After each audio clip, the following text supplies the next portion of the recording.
Plus de 4 mois après les premières manifestations contre la loi travail, la mobilisation ne faiblit pas. Ce matin, ils étaient encore autant que les semaines passées à défiler dans les rues. Là, il y a eu énormément de manifestations depuis le début et on voit aujourd'hui encore qu'on lâche rien. Il y avait encore du monde dans la rue, on était 1500 aujourd'hui selon les chiffres que j'ai entendus. Donc ça montre que les gens continuent à se mobiliser, que cette loi, ils n'en veulent pas et qu'ils sont déterminés à aller jusqu'au retrait de cette loi.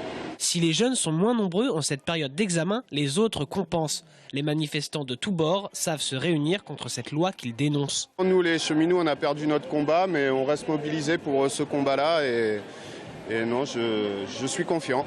Malheureusement, tous nos collègues qui pensent comme nous ne peuvent pas tous se mettre en grève et aller manifester.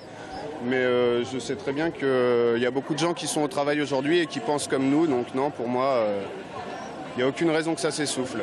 Ainsi, tous les moyens, y compris la grande littérature, sont bons pour faire réagir le gouvernement. J'ai écrit un pastiche à la Cyrano, une lettre adressée à Monsieur le Premier ministre. Cyrano aurait pu dire, je crois, bien des choses en somme. Voilà, une telle loi, si j'avais écrit une telle loi, moi, monsieur, il faudrait que je me l'amputasse, que c'est une tricherie, une duperie. Voilà, qui vous a dicté cette loi, sinon le MEDEF, dont tous les travailleurs dans la rue et ailleurs vous font grief. Mais en attendant que le gouvernement les écoute peut-être, les manifestants ont dû braver la chaleur. Alors ça valait bien, en fin de parcours, un petit bain de fraîcheur.